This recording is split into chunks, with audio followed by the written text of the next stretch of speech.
The ethical solution. And now, our political digression is ended, and we are ready at last to answer the question with which we began. What is justice? There are only three things worthwhile in this world: justice, beauty, and truth, and perhaps none of them can be defined. 400 years after Plato, a Roman procurator of Judea asked helplessly, "What is truth?" And philosophers have not yet answered, nor told us what is beauty. But for justice, Plato ventures a definition. Justice, he says, is the having and doing what is one's own.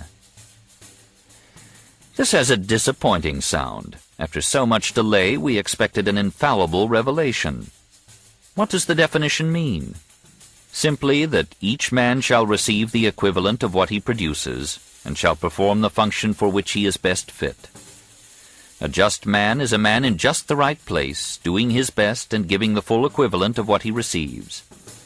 A society of just men would be therefore a highly harmonious and efficient group, for every element would be in its place, fulfilling its appropriate function like the pieces in a perfect orchestra. Justice in a society would be like that harmony of relationships whereby the planets are held together in their orderly, or as Pythagoras would have said, their musical, movement. So organized, a society is fit for survival, and justice receives a kind of Darwinian sanction. Where men are out of their natural places, where the businessman subordinates the statesman, or the soldier usurps the position of the king, there the coordination of parts is destroyed, the joints decay, the society disintegrates and dissolves. Justice is effective coordination.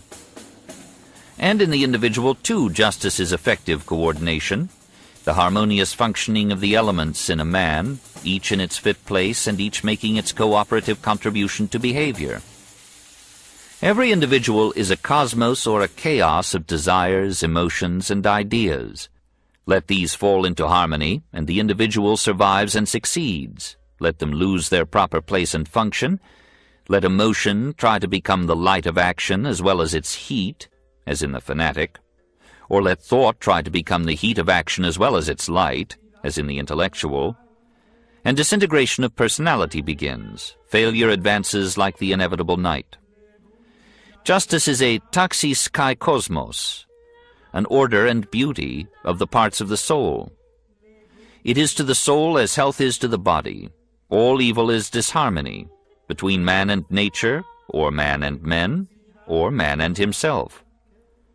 So Plato replies to Thrasymachus and Callicles, and to all Nietzscheans forever, justice is not mere strength, but harmonious strength. Desires and men falling into that order which constitutes intelligence and organization. Justice is not the right of the stronger, but the effective harmony of the whole.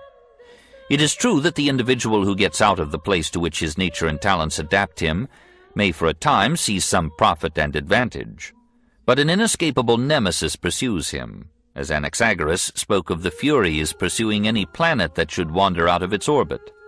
The terrible baton of the nature of things drives the refractory instrument back to its place and its pitch and its natural note.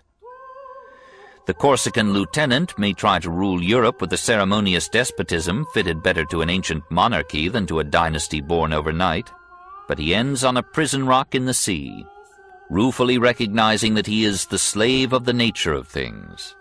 Injustice will out. There is nothing bizarrely new in this conception, and indeed we shall do well to suspect in philosophy any doctrine which plumes itself on novelty. Truth changes her garments frequently, like every seemly lady, but under the new habit she remains always the same. In morals we need not expect startling innovations. Despite the interesting adventures of sophists and Nietzscheans, all moral conceptions revolve about the good of the whole. Morality begins with association and interdependence and organization. Life in society requires the concession of some part of the individual's sovereignty to the common order, and ultimately the norm of conduct becomes the welfare of the group. Nature will have it so, and her judgment is always final. A group survives in competition or conflict with another group according to its unity and power, according to the ability of its members to cooperate for common ends. And what better cooperation could there be than that each should be doing that which he can do best? This is the goal of the organization, which every society must seek if it would have life. Morality, said Jesus, is kindness to the weak. Morality, said Nietzsche, is the bravery of the strong. Morality, says Plato, is the effective harmony of the whole. Probably all three doctrines must be combined to find a perfect ethics.